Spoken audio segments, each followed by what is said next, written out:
Hello hello, bienvenue dans cette nouvelle vidéo. Aujourd'hui, nous allons voir ensemble comment coudre une jolie poche zippée. Pour commencer, il nous faut un morceau de tissu ainsi qu'une fermeture éclair non séparable de la taille de la poche. Deux mesures importantes, la largeur du curseur de la fermeture éclair, ici à peu près 1 cm, ainsi que la longueur de la fermeture éclair, ici 10 cm. Première étape, nous allons découper dans le tissu de la poche un rectangle qui nous servira de bande de propreté. Sa longueur, c'est la taille de la fermeture éclair plus 5, donc 15 cm. Et la largeur, c'est la largeur du curseur plus 4 cm, donc nous 5.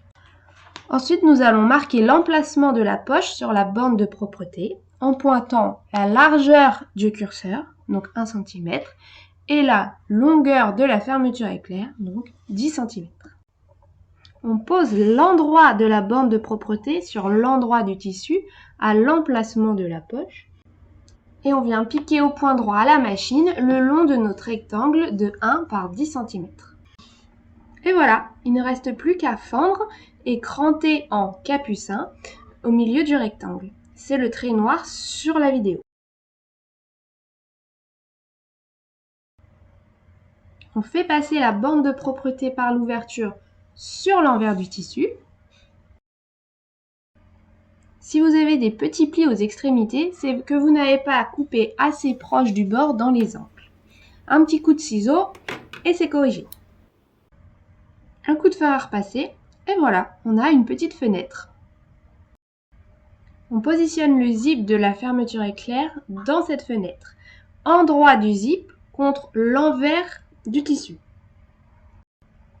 Et on pique tout autour à 2 mm du bord sur l'endroit. Et voilà, ça nous donne ceci, le zip est fixé.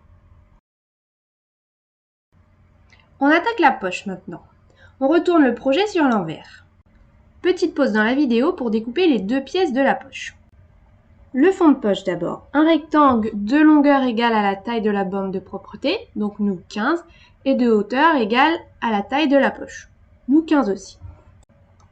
Puis le sac de poche, un rectangle plus petit, de même longueur, mais de hauteur égale donc à la hauteur de la poche, moins la hauteur de la bande de propreté, plus 2, donc nous 12 cm.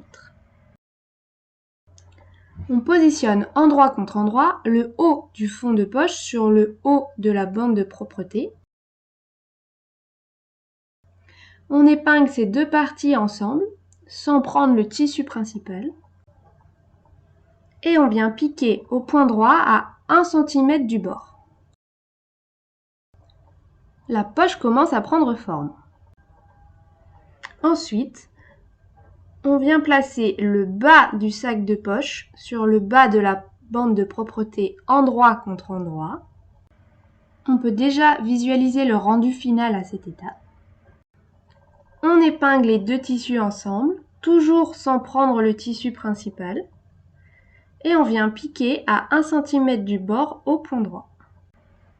Une fois la couture réalisée, on rabat le sac de poche vers le bas et on positionne le fond de poche par-dessus, endroit contre endroit. Il ne reste plus qu'à coudre sur tout le tour à 1 cm du bord, toujours sans prendre le tissu principal dans la couture.